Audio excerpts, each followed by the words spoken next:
thousands of years, we've been under the impression the Bible was meant to be taken seriously. Finally, a new translation that'll change all that. This is Oh My God, What the Fuck Bible. Reach out, touch faith. Welcome to Season 5, Episode 5 of Oh My God, What the Fuck Bible with me, David Tuchman, at my house. Each week on the show, a guest joins me and tries to read a big chunk of my own personal translation of the Hebrew Bible while I make fun of it. And this time, we're reading a portion known in Hebrew as Shoftim, and in English as, well, you will see. Here we go. Well, I want to welcome to the show writer and activist Abby Stein. Abby, how are you? I am doing good, trying to not just survive, but thrive, even if the world is dying. I think, I'm not sure. Well, for now, some life. Maybe there'll be a rebirth. Well, people think a lot about how people talk a lot about how post-apocalyptic world is going to be terrible. I actually believe that post-apocalyptic world will be amazing.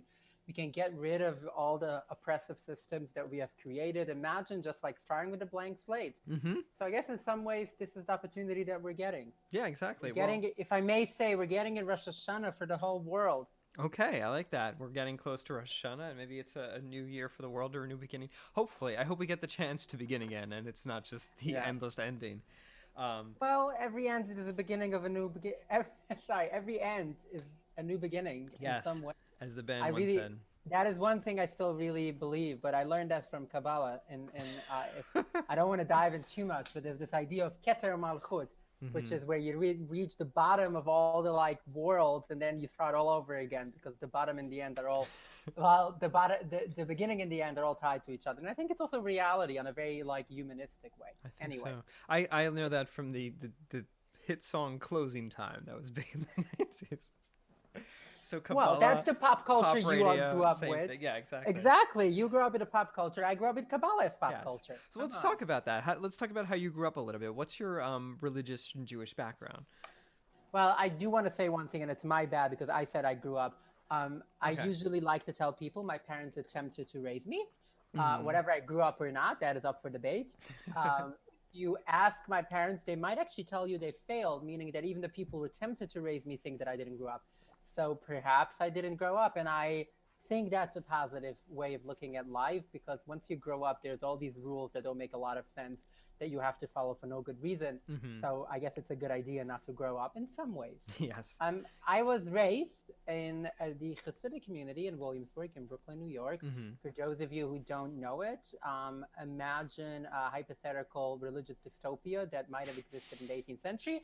In reality, it probably did not exist in the 18th century, but it's 21st century people trying to recreate the 18th century, which is very interesting. Because I think you have in Williamsburg, one side you have the Hasidic community, one side you have the hipsters.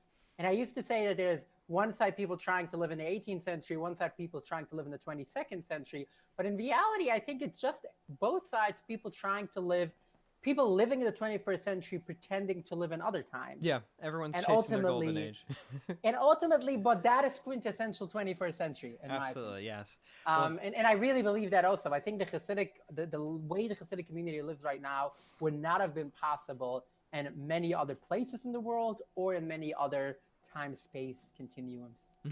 So to speak. It's very much a place of its own time and space. My grandfather actually grew up in Williamsburg. So I like to say that he was a hipster. He was there before it was cool, but he was, he came from Poland, I think, from the Pale of Settlement. He came from a Hasidic community? Yes, I believe so. Oh, okay. Ishbitz, I think, is where he came from. Oh, yeah, that is very Hasidic. Yes, that is the Polish Hasidic people. Yes. They were the sharp ones, so to speak. Yes. So that's where I was raised. Both of my parents come from rabbinic dynasties. I go back about 150 years. I share a direct blood ancestor with every Hasidic Rebbe in the world. Some of them were really close. Some Rebbes were like my grandfather. Both of my grandparents had their own synagogues. I grew up kind of with a mix between many sects. My mom's family traditionally belonged to a sect called Babiv, which comes from Poland. My dad's family originally belonged to a sect called Vizhnitz. But then my grandmother was a Twersky, and she belonged to a sect called Square, which people might know from New Square in Rockland County, New York, which is probably the closest you're going to find to that mythological shtetl. I don't want to say it's the closest to a European shtetl, because the shtetls in Europe never looked like that, and never had separate sides of the streets for man and woman like New Square does.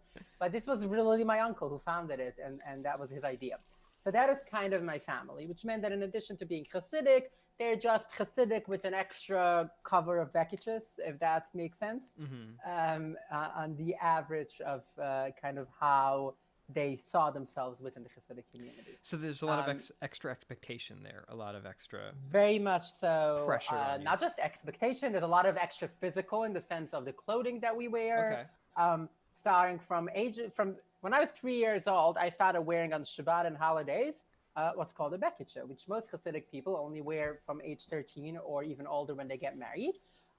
So I was a 3-year-old child and I was wearing a silk garment, silk bekitche that costs a few $100s. Wow. And that is was extremely unique. Like you walk in the streets and everyone sees you. And then when I turned 13, and this is might sound totally stupid to people who are not Hasidic, but and I didn't even realize while I was Hasidic, I didn't even realize how ridiculous it sounds. But the color of your tights/socks in my family specifically has a surprising amount of meaning. And for anyone who has read my book, which I don't want to spoil because I want for people who haven't read it, I want them to go and read it. But my parents' engagement literally hinged on the color of my mom's tights. That's a real thing. That was really fascinating part. There was a fight between my both grandsides and my parents on which color tights my sisters would wear once they reached 12 years old or 9th grade, whatever. My mom, after I left, my mom changed the color of her tights to black because that is supposedly more religious, and that will help that I should repent, I guess. Okay. Which I think she's accomplished. So I'm once again on a podcast talking about Torah. She didn't think that would happen again. Neither did I. So maybe me neither. Maybe the color of the tights has more impact than we give it credit. But one of the things that we have, when I turned 13, I started wearing white socks. But not short white socks, long white socks. I call them George Washington socks because when I was a young child, I used to think that George Washington was Hasidic.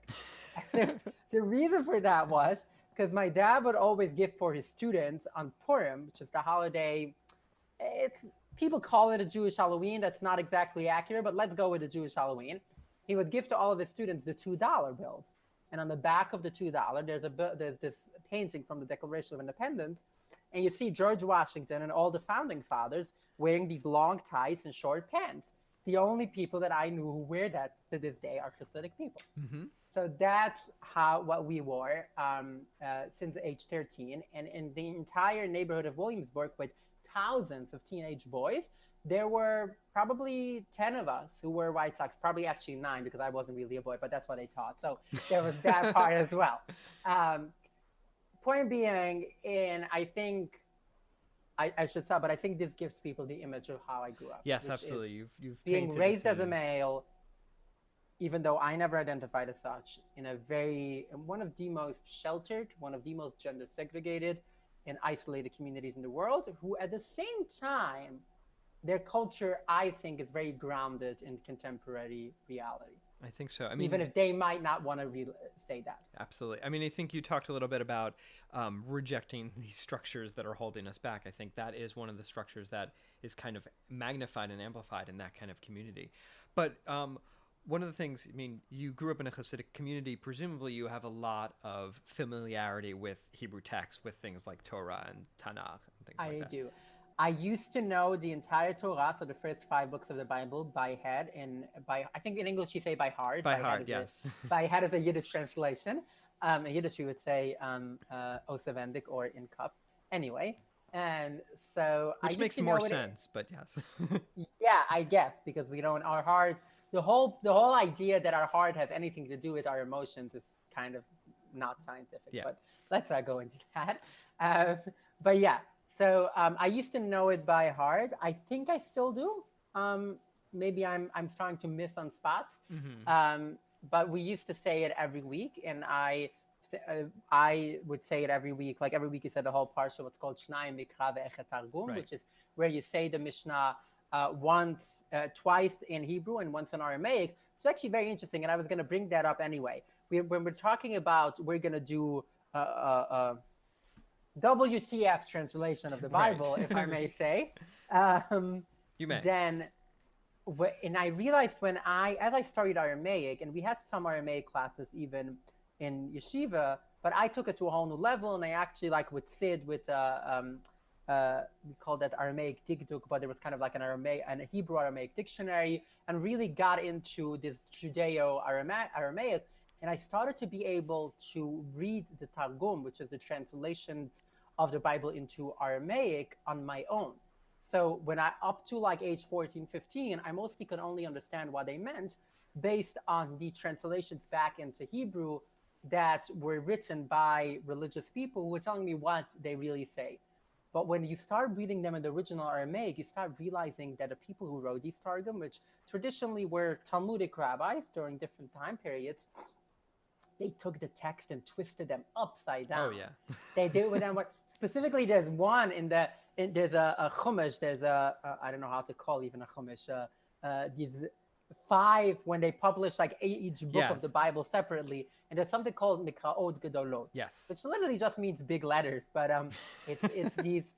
A lot of things when you I know. to this day when I translate some things that I just grew up with as a matter of fact, and then I'm like, this doesn't make a lot of sense. I have no idea how to translate Chumash. I'm like, it's a piece of the. It's a fifth, I think. It's one. I think it's 1/5. I think I think it's coming from. But 1/5. that doesn't make any sense. Yeah, we never taught about it that way. It was just. Yeah. And then when you would have, I had certain like volumes of commentary. There was like one that had 10 volumes for the first 5 books, and it was still called the Chumash, even though it's 10. But the point that I make, so like there's one, and including in that, they always have one Targum, one Aramaic translation that's called Inkelis, which is the most common one. Right. And he's a bit more of a traditionalist, also like messes around enough. And according to the Talmud, he was actually a convert, which is fascinating on its own, I think. But then there's another one that's called Targum Yerushalmi. Mm-hmm. No one really, it's kind of a bit murky where it really comes from, and it's probably a combination of several different translations. But whoever wrote that just goes off on rants sometimes that I'm like, how in the world did this become? So one thing that I've learned, and I will say we're talking about, like, you want to say, like, I grew up Hasidic, yes, so I knew a lot about the Torah, but one of the other things that I picked up from my Hasidic education that my Hasidic teachers might not have wanted me to pick up is that at the end of the day, every commentator does whatever the fuck they want. Exactly. That Targum Yerushalmi sounds like maybe an ancestor of mine. Yes, the Targum Yerushalmi is amazing. And you should look at some of it. I should get into it. I have the Mikrot yeah. Gedolot. I actually was using them when I was translating this to supplement all the different things that I'm doing, but Amazing. I gave them back to my parents very recently, so I should take another look and get closer. Yeah, and ultimately, the most traditional thing you can do with the Bible, with the Torah, is do non-traditional translations. Absolutely. We've been spending thousands of years translating this. There's no reason everybody shouldn't bring, if they can, their own perspective to it, because that's what every translator does. But what I wanted to know is there a story that you relate to very strongly in the Tanakh, or even in the Torah? Well, there's several. There's more things that I grew up with a bit also. So there's obviously, when I was really young, mm-hmm. I knew how I identified. I had no words for it. Outside of that, when I was 4 years old, when I tried to take matters into my own hands, and spoiler alert, that's all I will say, read the book if you want to know more. Most of my other things that I tried to do were more emotionally, like saying prayers, collecting newspaper clippings so I can do a full body transplant, stuff like that. But I had no real way of even understanding. I didn't know the word transgender. I had no ways of understanding it. But Joseph always came out. Joseph always came out as the one who didn't, what I would call today in English, didn't adhere to the gender norms. Mm-hmm. And even as a child, we were always told that. We were like, I don't remember if it's Medrash or Hasidic teachings. These things were always mixed up who said what. But it was definitely a bit of this message that part of the problem with Yosef and why he had to be punished, so to speak, with everything he went through, was that he was like, Rashi is already saying he would like make his payot really nice. I remember that. I remember hearing that he would curl his hair. Or like the clothes that he would wear and like so on. So to me, I thought, okay, this is a boy who likes to do things differently. Mm-hmm. So that was to me very relatable. And the part that was even more relatable was the fact that his family doesn't understand him, which to me always felt like my family. And I love the part how it ends in triumph. Yes. Where ultimately the family comes back to like literally worship him. Yes. And they rely on him to eat and survive. Yes. So that is kind of definitely a story that, and I created my own versions of it, and my own ways of relating to it. But it was definitely, and they are by now, a lot of people try to like see Yosef as a queer character. But at the time, it was just me trying to make sense of it by myself. So that was definitely a very interesting story. But there are many other stories. I think when you look on the people of Israel, the Jewish people, and already in the Talmud, and even more so in Kabbalistic and Hasidic texts, they always have issues of struggling with the fact that there's supposed to be the generation, the one and only generation that saw these kind of revelations that no one else was ever going to see. To the extent that, like, take the argument of the Kuzari, right?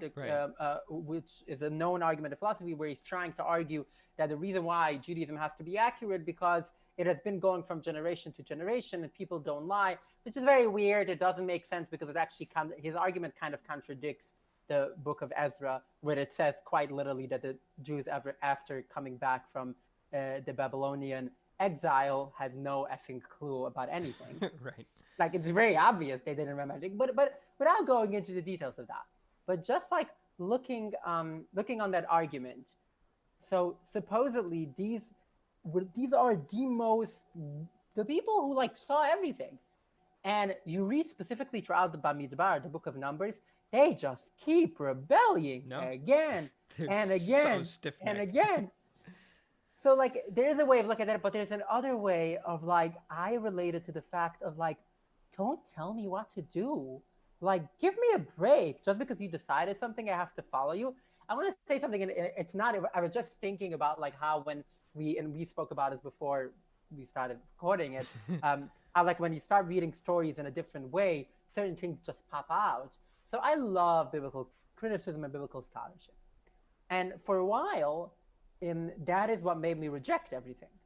And as I was leaving, I like studying at the time it was a documentary hypothesis. I read Who Wrote the Bible. Another book that had even a bigger impact was called How to Read the Bible by James Kugel, I believe is his name, and several other books I really enjoyed. And now I've come around to look on it as something that people wrote, and I think that's actually beautiful, instead of being people wrote it so it's garbage, but rather people wrote it and it's beautiful.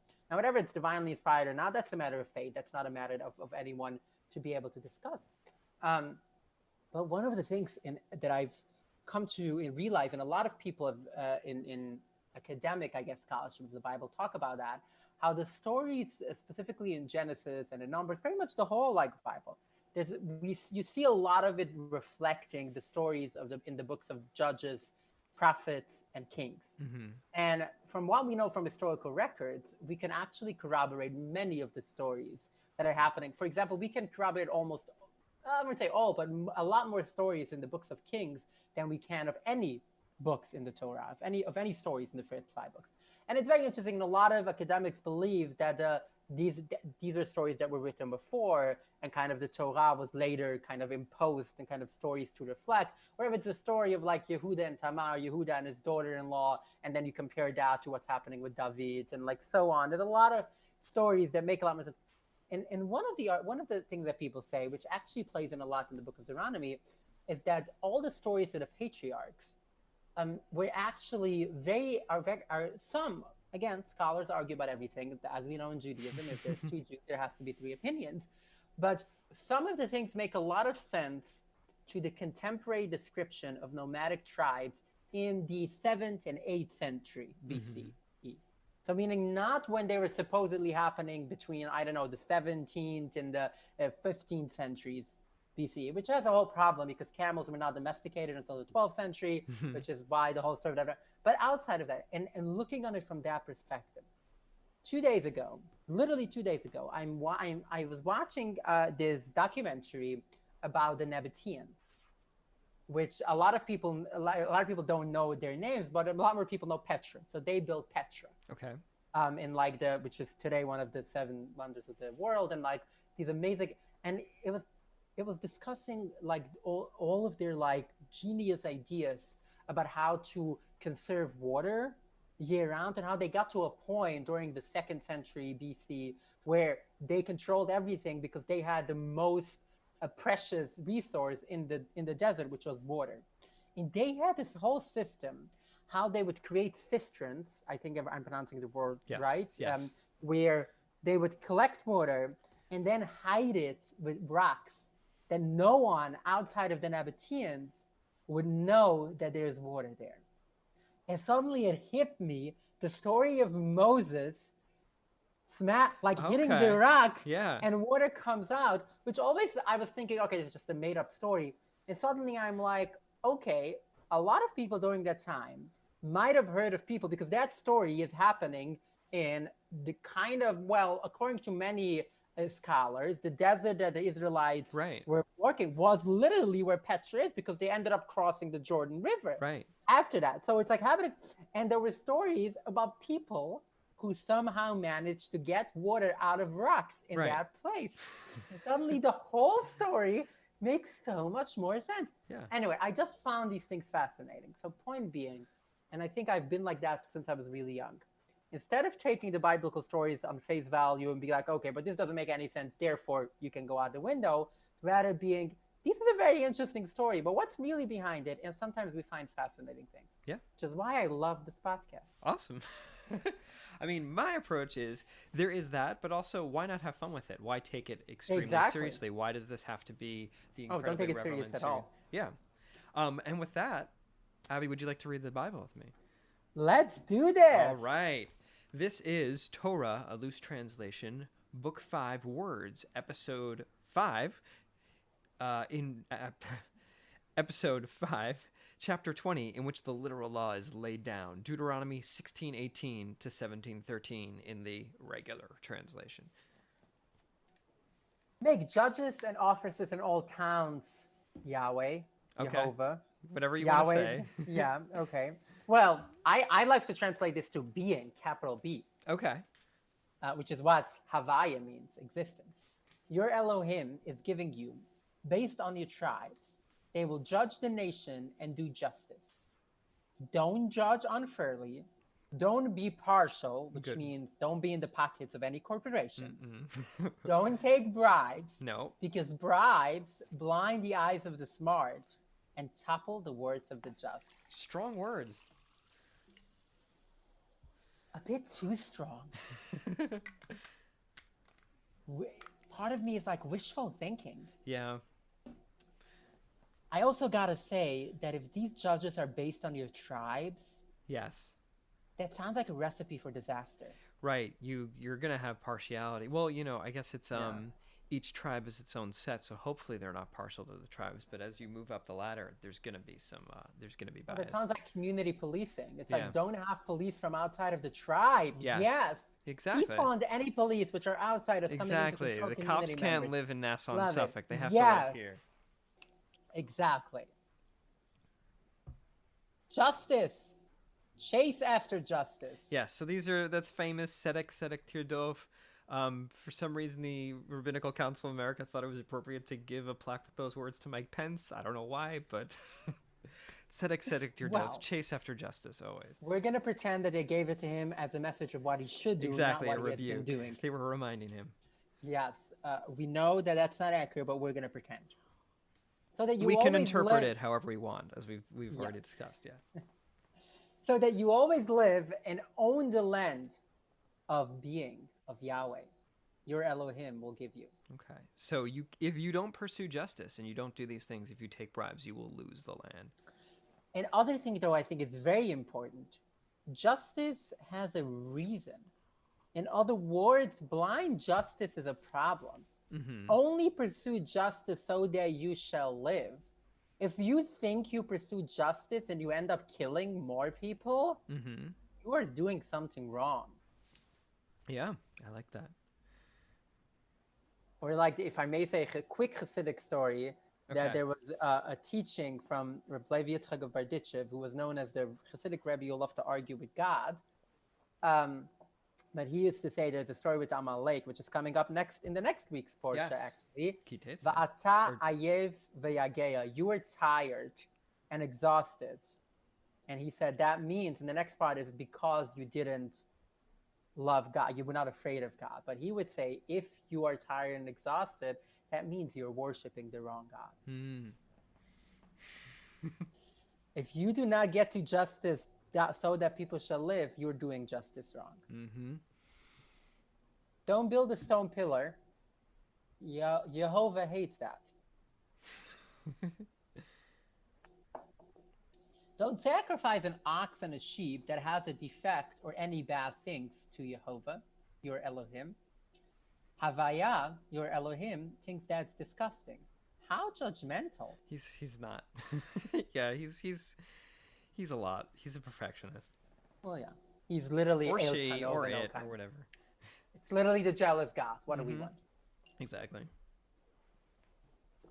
If there's a man or a woman in the territory, pardon my English, which is my fourth language. That's all right. If there's a man or a woman in the territories Jehovah your Elohim is giving to you, who did something bad in the eyes of Jehovah your Elohim, to cross his covenant, for instance, they worship and bow down to other Elohims, as we discussed. You said, yeah, He's very jealous. judging, very jealous. To the sun, to the moon, or to all the stars in the sky that I did not command you. And you hear about it. You have to look into that shit. Very importantly, though, don't believe the rumors. Just look into that shit. Yes. Investigate. Yes. But I also feel like another Hasidic saying, sorry for getting too Hasidic, but there's a Hasidic saying which says that if you, I don't know how to translate that too much, but if you work in mud all the time, you get muddy. Yes. If you look into shit, you get shitty. Yeah, send some people who you know are not going to turn bad, get too hard-boiled. Or maybe that's supposed to be the point. You look into that shit and you will realize how shitty you are yourself before you start shitting on other people. If it turns out it's true, then this disgusting thing happened in Israel. Take this man or woman or non-binary person out into the public. Or is that trying to say that only men or women are being judged, but non-binary people have suffered enough and they do not be judged? Exactly. Don't bother them. Yeah. Let them worship whatever they want. Stone them with rocks and they will die. Not nice. Commentator. Never kill people for no reason, ever. It's never justified. I should add this. I don't believe in a lot of the laws in this book. It was mainly based on I believe in some, but not the time. murder parts. When I look on these laws, to take Maimonides out of context. Maimonides, when he talks about science, and that's the thing. Or like another similar thing, if again Maimonides, who says that the only reason the Bible says, the Torah says to sacrifice animals, is because in the Middle East at the time, that's how everyone worshipped their gods. So the idea of Jehovah, as you would say it, was that if you sacrifice animals, do it for the right reasons, kind of. And he also believes that in the world to come, or in the future to come, messianic times, we're not going to sacrifice animals anymore because we don't need that for actual worship. So I see these laws in that context. And I'm thinking a lot of these laws, specifically from what we know from other things at the time, are quite dare I say, progressive.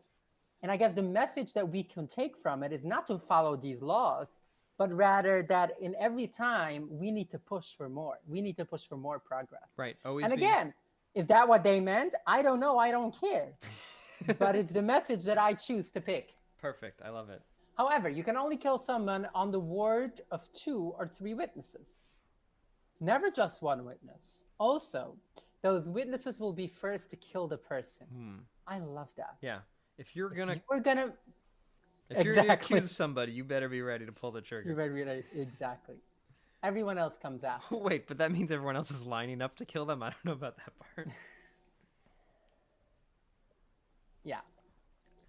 You will remove the evil from within you. That's another part. You will remove the evil. I think that is actually something that someone already said before. When you do that, you need to remove the evil from within yourself as well. Not just within you as a community, but again, I think it's like look in the shit, find out how shitty you are. Yeah. Look in the evil, look how evil you are yourself. Just for the fact that you're trying to kill people, that's evil. If something is too complicated for you to decide, maybe it's murder, a civil dispute, assault, anything else really, racial discrimination, homophobia, transphobia, Islamophobia, anti-Semitism, whatever it is. Belief that go to the place, go to the place that Jehovah your Elohim will choose. Go to whichever Kohanim, Levites, and judge are in charge at a time and talk about it. They will tell you what they have decided, and then you should disagree with them. Oh, it doesn't say that? Okay, No. You have to listen. It's, somewhat authoritarian. You should do whatever they tell you to do in that special place. Huh? Yes, that's right. That was a typo. Okay, in that special place that Jehovah your Elohim will choose. Be careful. Do everything they tell you. And given that it's impossible to do everything, once again, it means actually to say, don't do what they say. Sorry, I'm going to insist on that. Don't listen to them at all. Yes, I'm not good with authority. Sorry. Just ask all my teachers, including my 8th grade teacher, who promised me that if I could continue down the road that I was, which was questioning his interpretations of the Talmud, I'm going to end up going off the derech, which means I'm going to end up going off the path. And he was right, actually. Yeah, I mean, you found a new one, but that's all right. I found my own path. Exactly. My own derech. Do what they have taught and instructed you. Also, do the judgment they told you.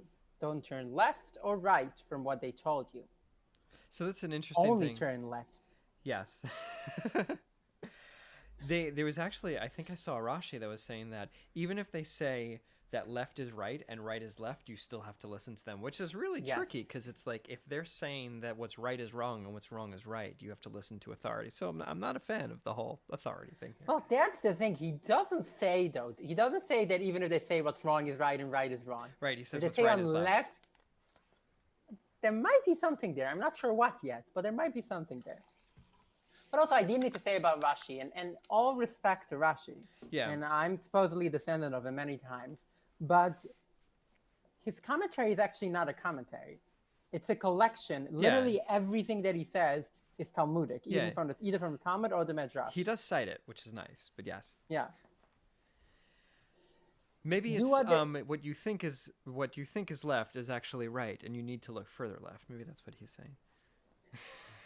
I guess. But I think it's also like a spectrum. If we are gonna talk about this in a more contemporary context of left and right, it ultimately is always a spectrum. Yes. And like what is considered left in the U.S. could be considered center right in Germany and far right in Sweden. Exactly, I mean, it's all a spectrum. Mm-hmm.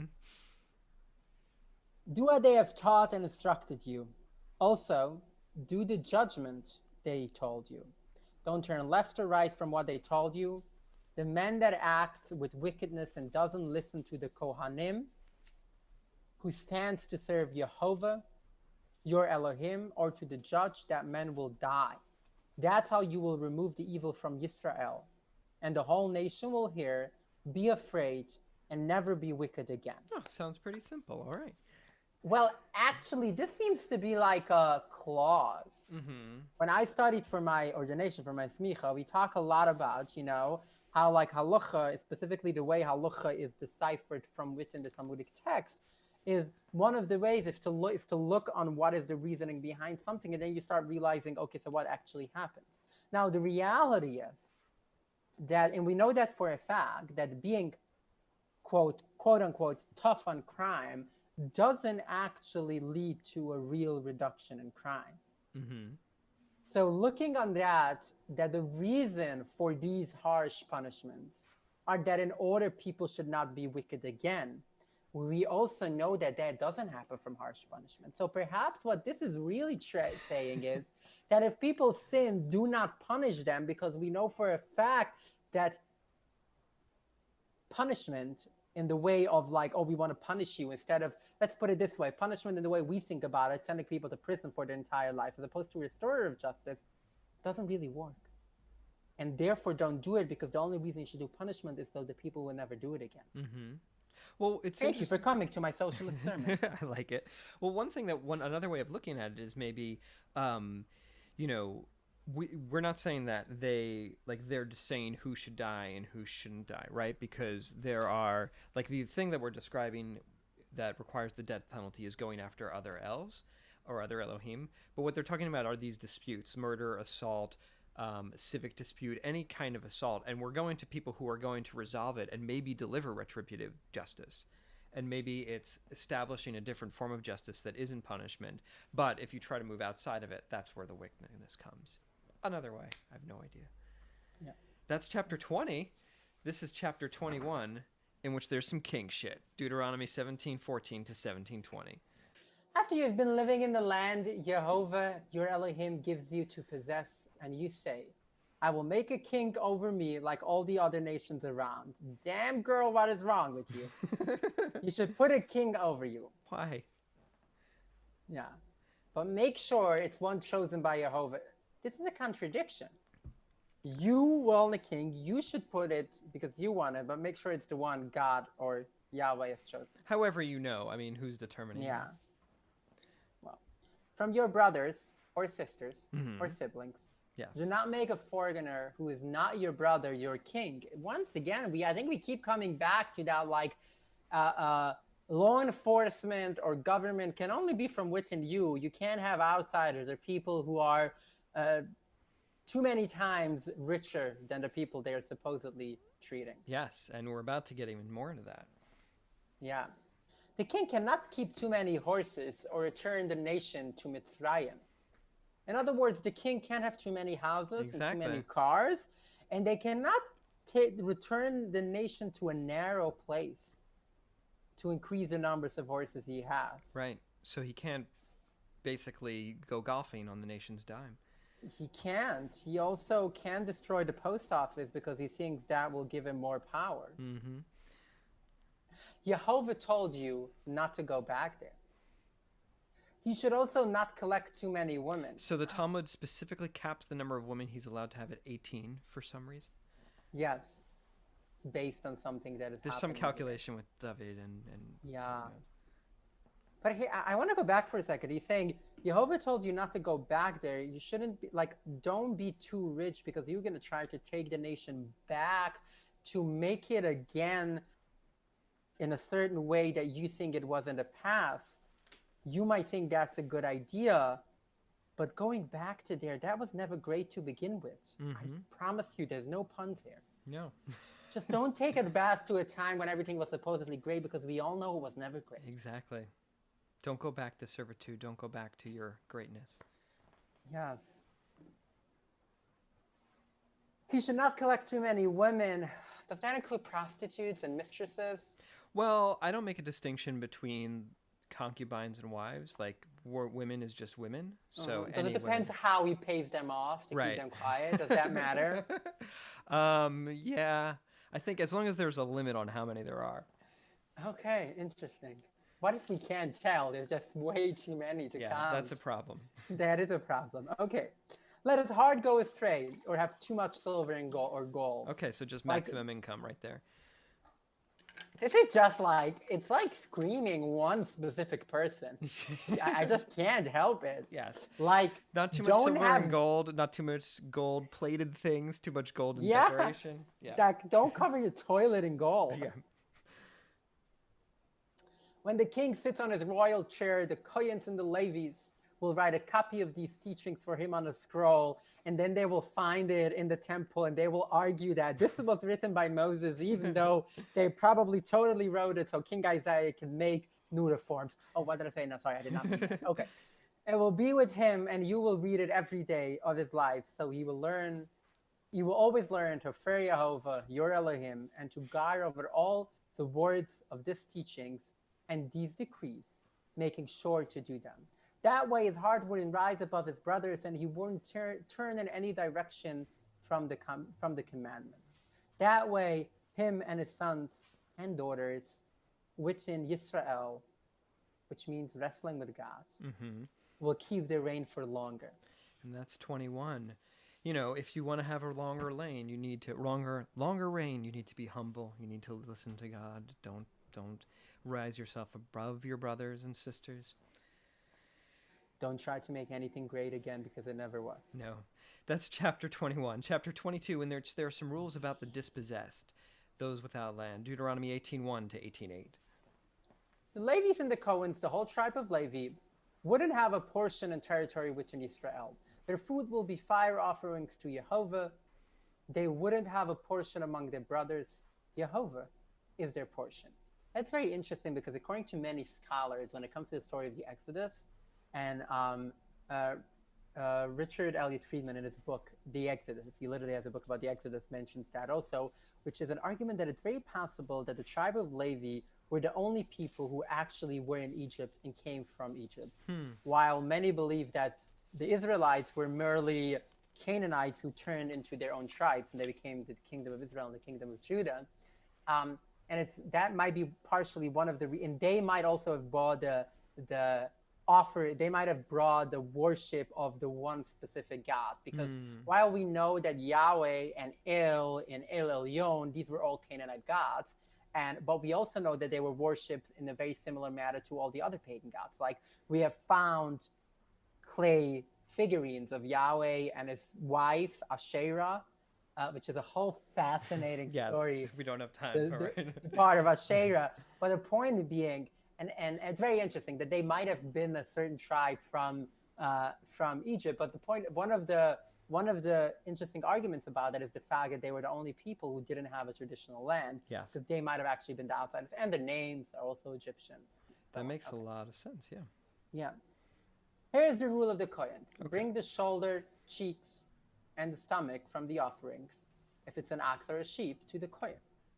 You also have to give him the first of grains, wine, and oil, and the first sharing of your sheep, because Yehovah your Elohim chose them from all the tribes to stand to serve in the name of Yehovah, him and his daughters every day. Mm-hmm. This is very interesting. I want to just remove the kohen part and focus on just the people who are dispossessed, the people who don't have enough. And you need to give them not your leftovers, but your first. They your eat best. first. If a Levi leaves the settlement in Israel, he lives in, okay, and goes to the place Yehovah will choose. He can do whatever his soul desires. He can serve in the name of Yehovah, his Elohim, like all his Levi brothers who are already standing with Yehovah. They will get an even portion to eat. It wouldn't matter if they give extra money or who their fathers are. Why would it? Yeah, accept them, bring them in, let them in. Yeah, nepotism is bad. Exactly. That's chapter 22. Chapter 23, in which there are some anti-magic regulations. Deuteronomy 18:8 to 18:22. Thank you. When you get to the land that Jehovah your Elohim is going to give to you, do not learn how to do gross things the tribes there do. None of you can ever be a person who gives his son or daughter to fire and augur? Augur? Yes. I don't know what it really means, but this is, according to the Talmud, someone who would take a rod and ask it questions, kind of like an ancient magic 8-ball. What is the Hebrew word for this? Oh, I don't remember. There are a bunch of different translations of all of these. Let's see if I can find my own translation. Sure. If I may. So we are 18:8. 18:8. I think this is Yud. Let's see. Huh. None of you ever a person who gives his son or daughter to fire. Ma'onein imenachesh imechash. Oh, this word sounds, if you replace one letter, it sounds like someone who masturbates a lot. Okay. I'll just stop there. But the other important part is don't sacrifice your kids. In other words, if it might still be dangerous, do not send them to school just because you think they're reopening the schools. No, exactly. And if you want questions answered, ask a scientist. Don't ask somebody who just looks at signs. Yes. Someone who sees signs, a wizard, a sorcerer, someone who casts spells, who has ghosts or spirits, because they just don't exist. No, exactly. Well, but this was somebody who would have people talk to the dead through his armpit, so he would kind of like flap it and talk to it. Yeah, that sounds gross. Kind of a Jim Carrey kind of thing. Or somebody would put his bone in his mouth and then have people talk to the bone. Yeah. Well, I like this one. I fully agree with it because I don't believe in any of these things. No. Sorry. Or talks to the dead. Well, don't be like Hasidic people who love to go to graves. Worship the dead. Yehovah thinks everyone who does these things is gross. Especially the armpit guy. Yeah. Those things are why Yehovah is taking the land from them in front of you. You must be pure with Yehovah your Elohim. You see, the tribes you're about to take over actually listen to soothsayers and augurs. And QAnon But Yehovah your Yehovah your Elohim doesn't do that. Yehovah your Elohim will give you a prophet like me from among you and your brothers. Damn, Moshe, you take it to a whole new level. Hey, listen, don't listen to any other people who are going to do magical things, who are going to say they're prophets. Only if they are like me. Like, only I with my magic We staff are have the allowed to good do magic. magic. Yes, all the other magic is dark magic. Yeah, Moshe is an interesting figure. Okay, listen to him. At Chorev, on the day of the gathering, you said, we do not want to listen to the voice of Yehovah my Elohim and this great fire I can't see anymore, or I will die. It's good they said this, Yehovah said. I will raise a prophet for them from within their brothers. Like you, and I will put my words in his mouth. He will tell them everything I command. I will deal with anyone who doesn't listen to my words when the prophet speaks in my name. But the bad guy prophet who tries to say something I don't command him, claiming he speaks in my name, or who speaks in the name of other Elohims, that prophet has to die. Only listen to the good ones. Only listen to the good ones, and here's a whole list of random rules of how to tell who's the good ones. Exactly. If you say in your heart, how can we know that this thing wasn't said by Yehovah? If what the prophet says in the name of Yehovah doesn't come true to be, it wasn't spoken by Yehovah. The prophet said it in evil. Don't worry about him. Don't worry about him. It's very ominous kind of warning. It's like, I'll take care of him. But here's the thing, though. Yes. I was always told there are certain things doesn't happen is because we don't deserve it yet, or we just don't understand how to interpret it. So in other words, it's ultimately always going to be up to us to tell if something did or didn't happen, because everything is subjective. Exactly, yeah. It's a very subjective rule. I don't know if there's no way to really follow that. Yeah. That's chapter 23. Chapter 24, in which there are rules about murder. Deuteronomy 19:1 to 19:13. There should just be one rule here. Don't murder anyone. Well, these are accidental murder. Yeah. After Yehovah your Elohim cuts off the nations whose land you were going to get, you have taken it and you live in their cities and houses, you colonialist freaking whatever. Separate 3 cities in your land. Look at what you have got and split the borders of your land Yehovah your Elohim gave you into thirds, so that a killer always has a place to escape. Wait, what? You see, yes. No, keep going. Even if someone, but it's very powerful, because here I see restorative justice, not blind justice. This is what happens with a killer, someone who kills his neighbor without knowing and did not hate him before, who flees to live there. Someone who kills, for example, it could be someone who goes to his neighbor in the forest to chop trees. But when he takes the axe in his hand to cut down a tree, the iron flies off the handle and falls on his neighbor, killing him. So there's a debate in the Talmud over what actually happens here. Some think the cutting edge of the axe flew off, like I translated. Others think that a piece of wood flew off the tree while he was cutting and hit the guy. Either way, the guy's dead and it was an accident. So that's what's important. This is in Masechtas Malkus, as we would say it, and Perik Elu Heina Golen, and I believe this is on Daf Yud. Masechtas Malkus used to be what we call Olam Haba Masechta. When we were young, we were told that everyone should memorize one Masechta out of the 36 Masechtot of the Gemara, as opposed to of the Mishnah, and know that word for word by heart. And Makot or Malkus was mine. And this is where all these issues are discussed. And it's very interesting because there's another very interesting story there about doing stuff by mistake. And one of them is, well, this is actually in Yevamos, I think. Okay, sorry, forgive it. It's not relating to this. Okay. Moving on. Yes. It was about the guy who falls down from the rooftop with a boner, but we'll not talk about Yes, that. Another podcast. He will run away. Oh my God, what the fuck, Talmud? Yes, exactly. He will run away to one of these cities and survive. If the blood avenger with a hot heart chases after the killer and the distance is far enough they can catch him and kill him, they don't get a death penalty because they didn't hate him before that. And that's why I am commanded you to separate these 3 cities. It seems like a way of recognizing that humans are always going to want revenge, and we need to put up guardrails against that. Right, but they're not prosecuted for their revenge if the guy or the accidental murderer doesn't get there first. Yeah, that should not be the case, but okay. No.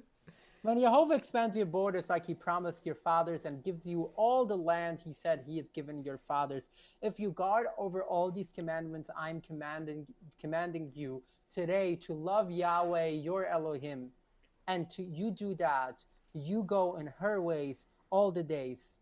She will add 3 more cities to these original 3 cities.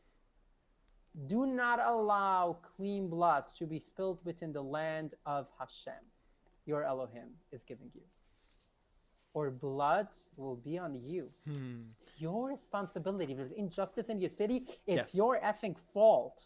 If innocent people die in your city, it's on everybody. That blood is on everybody. Even if that is done by the judges in the Shoftim v'Shotrim that we spoke about in the beginning of the parsha. Maybe that's why you need to make them local. Yes.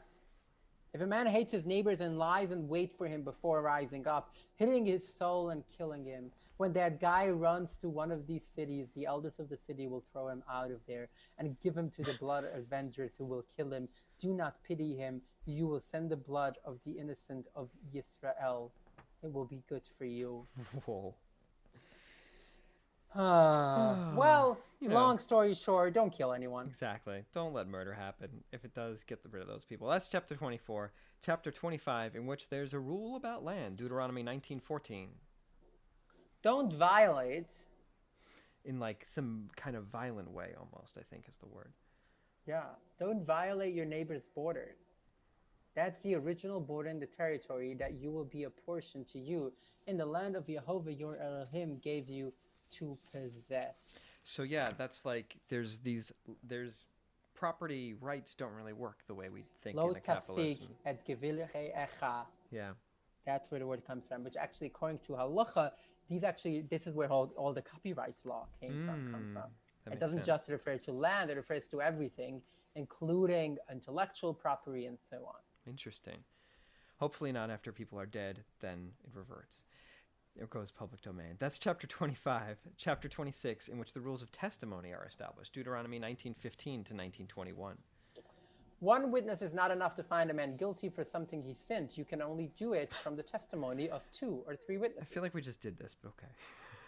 Well, yes, that's what I was going to look at the Bible with sources revealed, because I would expect these to be from 2 separate ones. But I think it's just trying to reiterate, because before we were talking about murder. Yes. And this is trying to make the same thing even for financial things or non-murderous things. Maybe, yes. I think it's also about some rules around witnesses. Yes. If someone lies witnesses, which is the first chapter of Masechet Malkot, Ketzad ha'edim nasim zamamin.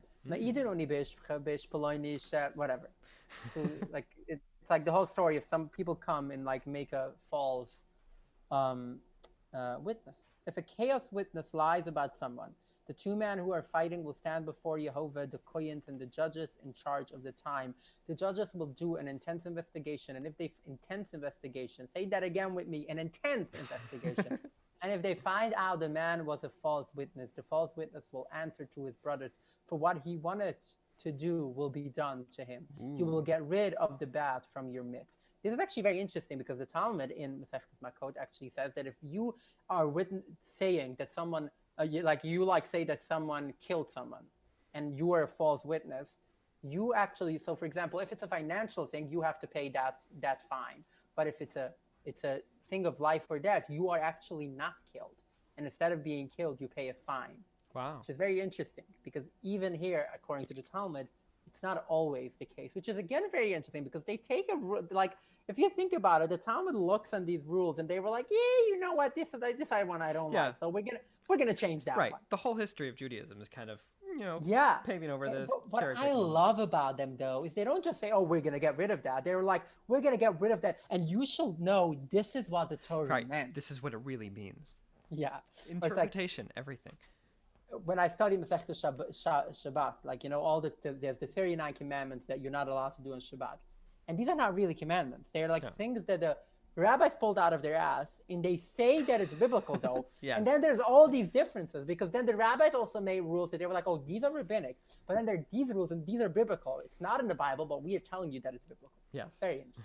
Which I think could also be powerful, though. You can use it as like, what is wrong with you all? But you can also be like, yes, this is what we do. This is our tradition. Right. We mess with tradition. The idea is that what is in the Bible is not actually what's in the Bible. It's in our hands to determine what's in the Bible. Exactly. Torah lo b'shamayim. Exactly, In yes. Parshat Nitzavim. Yeah. The people who are left will hear and be scared. They wouldn't do this bad thing anymore. And that's how you get rid of chaos. Yeah. Do not let your eyes have mercy, a soul for a soul, an eye for an eye, a tooth for a tooth, a hand for a hand, a leg for a leg, and then you have a whole society that is blind, can't eat, and has no hands. No legs. Or this is monetary. Maybe that's one way. That's what the Talmud argues. Yes, exactly. That this is our monetary. That's 26, chapter 27. Oh, you forgot the butt for a butt. A butt for a butt, I know. That was my little joke, but you added, the whole world goes blind, so I didn't want to step on your line. Chapter 27, in which there are war rules. Deuteronomy 21 to 2020. If I may say, and we're not going to go into the whole controversy, but I had this conversation with someone yesterday about something very specific, and they were like, why can't we do X, Y, and Z? We won that war. Mm-hmm. And I couldn't believe that someone who identified himself as progressive, and I had to explain to them that just because you are stronger than someone doesn't give you the right to do whatever you want with them. Right. It's still about people living together after the conflict is over. Exactly. You have to find peace. It's not just about exerting power. Yeah. Which I think is also like a very, if I may say, a very pragmatic thing to do. Because look, on the strongest empires throughout history, none of them ever lasted. If the only way you can survive is because you are stronger than everyone, at some point you're not going to be stronger than everyone. Yes. Okay. When you go out to battle your enemies and you see Abby, you know English, just pronounce the words correctly. You do not have to cut that part out. You can put that in. I'm very proud that I have an accent. I have no issue with that. You see that in chariots, much more than you. Don't be afraid of them. Yehovah, your Elohim, who took you out of Mitzrayim, is with you. When you're close to the battle, the Kohen will step out and speak to the nation. Listen up, Yisrael, he will say to them. Today you are close to doing battle with your enemies. Don't let your hearts become tender. So the Talmud gives specific scary things that these correspond to. This is because of the neighing of their horses. Don't be afraid of them. From the sound of their shields. Don't let them panic you. From their horns or their police sirens. Don't freak out because of them. From their shouting. Because Yehovah, your Elohim, who walks with you to battle them with your enemies, will save you. The magistrates will speak to the nation. Did anyone just build a new house without dedicating it? They will say, if so, go back to your house so that you don't die in battle and someone else gets to dedicate it. Is that a metaphor for having sex with a new wife? I don't know. Yes, actually, according to the Talmud, Okay. because someone in Shana Rishonah, the first year after marriage, you are not allowed to go out to battle. So that is actually yes. But I think there is more here. There's a message. If you have a new house, your mind is going to be too much focused on your shiny new toy. Mm-hmm. And it wouldn't be about helping other people. Did anyone plant a new vineyard and not get to harvest it? If you did, go home so that another man doesn't harvest your vineyard after you die. Also, yes. It sounds like draft dodging was really easy in ancient Israel. You could just It plant new was. vineyards all the time. We'll get to that in a second. Yeah. Has anyone paid for a new woman but not gotten to bone her yet? Oh, wait, not a metaphor, I guess. Well, no, but this is someone who has paid. This is a Right, concubine, yes. not a... Yeah. If so, go home so that someone else doesn't bone your wife after you die in war. Or the way I see it, if you pay for a woman, then you go home and let her free and make sure you consent before you do anything. Otherwise, you do not belong here. Yes.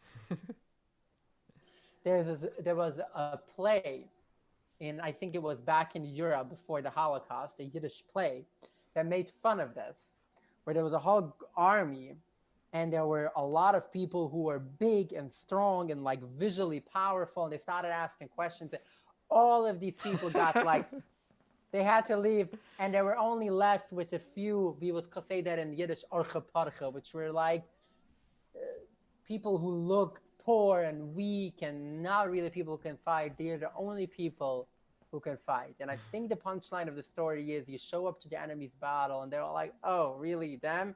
This is not a big deal. And the enemy thinks they can go ahead and have a nap, and while they nap, the Orcha Porcha. it's the twisted, it's the reverse psychology. Because Hashem is still with you, either way. Yes. Anyone who is scared or has a weak heart, the Magister said, continuing to talk, go back to your house so you don't make everyone else scared. Being scared is contagious. When the Magister finally finished talking, the captains will take command. When you get close to a city to battle, offer it peace first. Don't love battle. Don't be a warmongering empire that spends more money for war than for anything else. Don't be a group of people who always has money to get expensive battleships and air force when people are going hungry and dying because you are one of the only developed countries who has no access to healthcare for everyone. If they answer with peace and open up to you, enslave everyone you find there, you colonialist prick. What the fuck? If they do not want peace and would rather fight, set up a siege to the city. Jehovah your Elohim will put it in your hands and strike all the males by sword. The women, the children, and the animals, and everything in the city, all the booty are spoils to you. Can we skip this part? Just speed through it, yeah. You will eat the spoils of your enemies that Jehovah your Elohim gave you. Oh. And we saw how amazing that worked out. I'm trying to imagine if the Israelites were not as like, I'm going to kill everyone, maybe they would have survived a bit longer than they did. Maybe. I don't know. In the way they did, I don't know how. These are very complicated verses to work with. Do this to all the faraway cities that are not from the tribes near you and the cities of the nations that Jehovah, your Elohim, is going to give you. Don't let a single soul survive. You will obliterate them, the Hittite, the Amori, the Canaani, the Perizi, the Hivi, the Yavisi. You know what's very interesting about them? We know today for a fact, through genetics and through archaeological discoveries, that the Israelites kept marrying them. Their language, like the Amorites, were like the Canaanites, the Hittite empire, specifically the Neo-Hittite empire. They were not destroyed. No, people couldn't do it. Yeah, they learned the stuff. Just like Jehovah your Elohim commanded, so that you never learn to do all the gross stuff they do for their Elohim and sin to Jehovah your Elohim. When you have been locked in a siege against a city you are battling, this is the important part. Do not destroy its trees with an axe. You can eat from them, but not cut them down. Are the trees of the ground going to get into a besieged city? You can only cut down a tree that you know isn't for eating. Cut it down and use it to make things to besiege the city until you win. But do not destroy food. Exactly. Don't be a nation that has people starving to death, and at the same time you throw out tons of fresh food every day instead of giving them to people who need them. That's chapter 27, environmental justice. Chapter 28, in which we learn what to do if you find a body. Deuteronomy 21:1 to 21:19. Why do you find bodies? If in the land Jehovah your Elohim is giving you to possess, you find a dead body lying in the middle of the field and you have no idea who hurt him, your elders and judges will measure out how far it is to the towns around the corpse. The elders of the town closest to the corpse will take a lady cow that hasn't worked or pulled a yoke and take it down to an overflowing river that hasn't been tilled or sown. There they will break its freaking neck. Cool, now there are two corpses. Well, yes. Then the Kohanim and the sons of Levi will come forward because Jehovah your Elohim chose them to do his work and to bless in the name of Jehovah. Okay, please don't choose me to do that. Every dispute or assault will follow what comes out of their mouths, or all the elders of the nearby town will wash their hands over the lady cow that had its neck broken in the river. Yadeinu lo shafchu et hadam hazeh. Our hands did not spill this blood, they will say, and our eyes did not see, Jehovah. Repent the nation Yisrael, kaper li'amcha Yisrael, that you redeemed. Don't put the blame for this clean blood in your nation Yisrael. I love that verse, actually. It used to be one of my favorite ones. You still remember it. You still got it. Yeah, I think I still do. They will be absolved for the blood. That's how you will get rid of the clean blood from within you, because you will be doing what's right in the eyes of Jehovah. So I like the idea that, if there's a death and there's a murder and you can't figure out what to do, there's kind of guilt on everybody that surrounds them, and you have to absolve yourself of it. But also, they never solved the murder. They never solved this murder. I want to know who killed them. Oh, that's chapter 28. That's episode 5. Thank you so much for reading everything. Thank you for having me. You're welcome. Now's the part of the show where we have a Devar Torah, which I literally translate as Torah words. So I was wondering if you could kind of summarize everything that we've just read into a single word. Let's take a deep breath. There's a lot. There was a lot that we just got through. Yes. A lot to process, a lot to take in, a lot of different topics jumping around.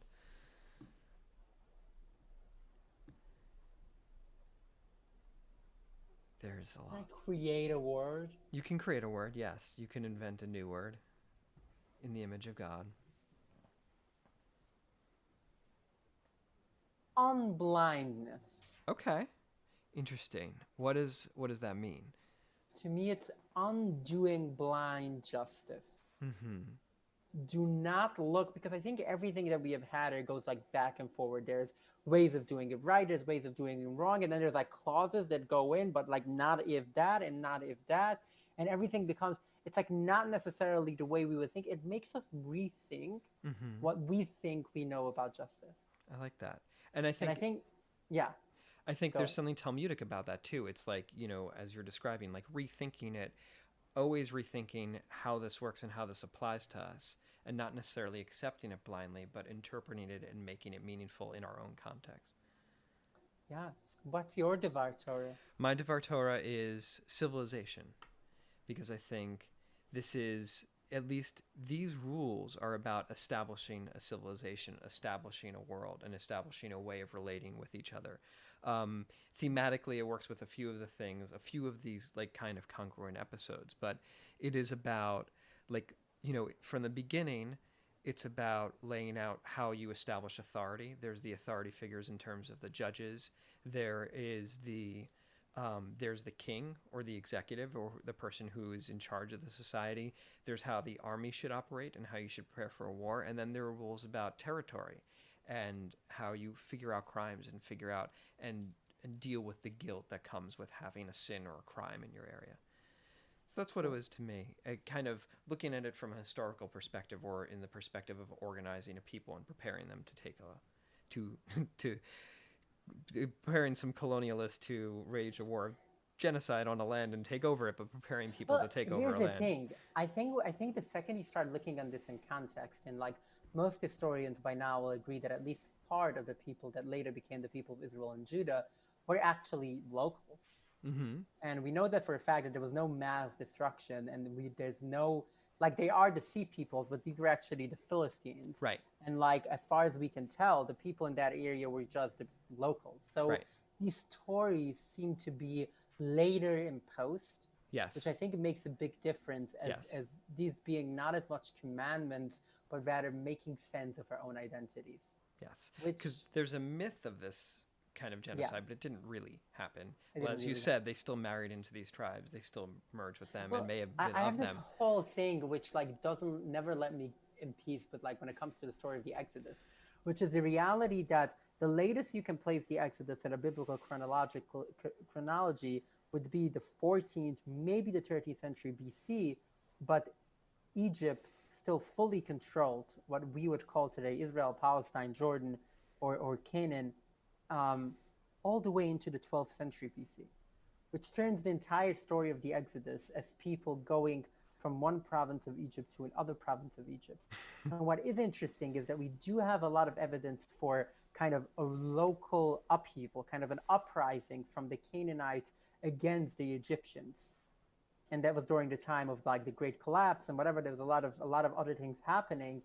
And kind of the story, how after a few hundred years, around the time that many academics and scholars think the earliest parts of the story of the Exodus, like the 8th to the 7th century, was actually written down, the story of that upheaval, of that revolt, turned into a story of an Exodus.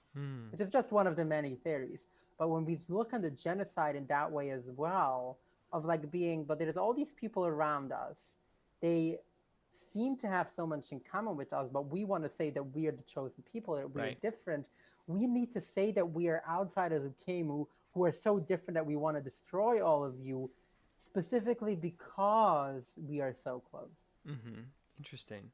I mean, I think it's important too to look at this in the context of where the people are, or what may have been important to them. Like, I think, you can look at it at the mythical way that it was a law being given at that moment as they establish it, but it's also a civilization looking back at its own history and creating the myth for why things are the way they are. And which, from an archaeological perspective, a lot of the laws have precedence in like the Hammurabi Code, the Ashnuna Code, and a lot of these other places. So, and a lot of areas in that, a lot of cultures in that area had very similar rules and laws, and like specifically when you study kind of the structure of tribes in that area, even until recently, you start seeing a very similar structure to the tribes of Israel, which is very interesting.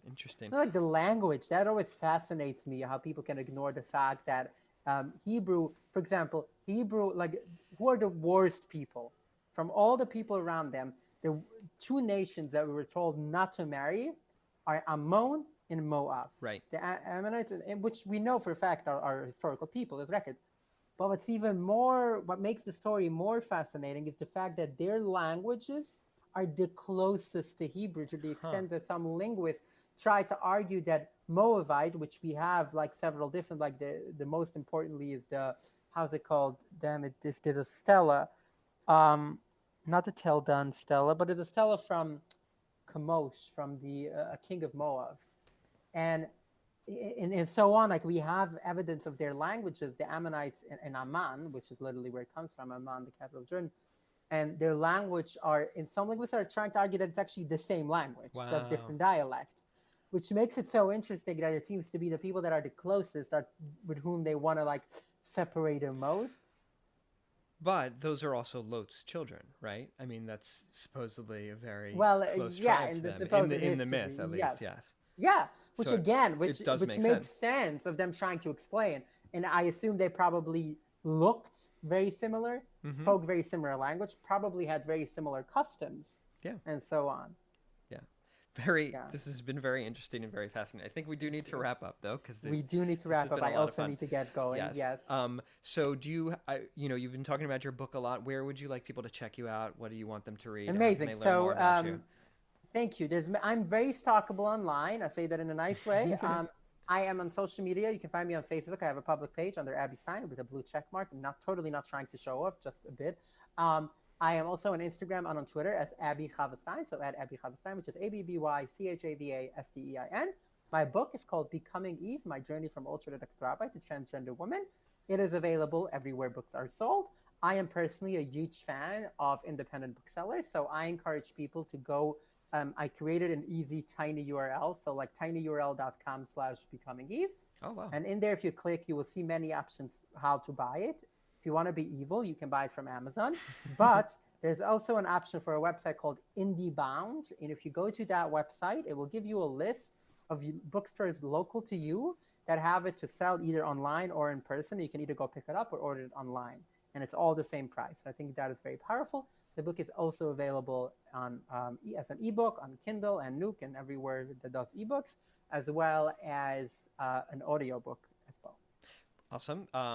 Do you read it for the audiobook? I do. I read a book myself.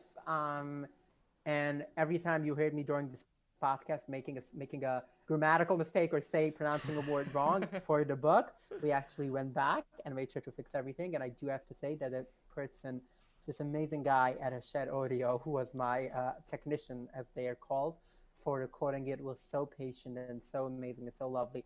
We actually had dedicated 5 days to record it, but we ended up recording it in 3.5 days. Wow, okay. Which was really, really great. And we did it literally like, I remember the last day as I was leaving, it was the end of February. It was already like, oh God, COVID was becoming a big deal. Starting, yes. Yeah. I recommend everybody check it out. I just read it. It was really great. As always, you can find the podcast on Twitter, OMGWTF Bible, on Facebook, facebook.com/OMG Bible. We're on Instagram. Please check it out on YouTube. Nobody does for some reason. We're on SoundCloud. Listen to us in iTunes, everywhere that podcasts are available. If you like the show, please rate and review it on iTunes. It does help. If you don't like the show, just stop. What are you doing? Why did you?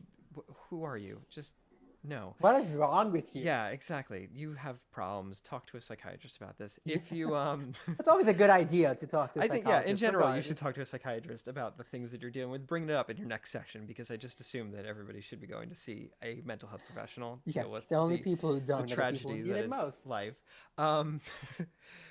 One way to share the show, I think, is to put it on some USB sticks. If you like it, please share it. Bring the USB sticks to a protest that people are going to, and then please stay 6 feet away from people and chuck it at them. And again, Abby, I want to thank you so much for reading with me, and thank you for being on the show and sharing so much Torah and so much history and archaeology and context. I want to thank everybody who listened for listening, and please be sure to join us next week, because next time in the Bible... War!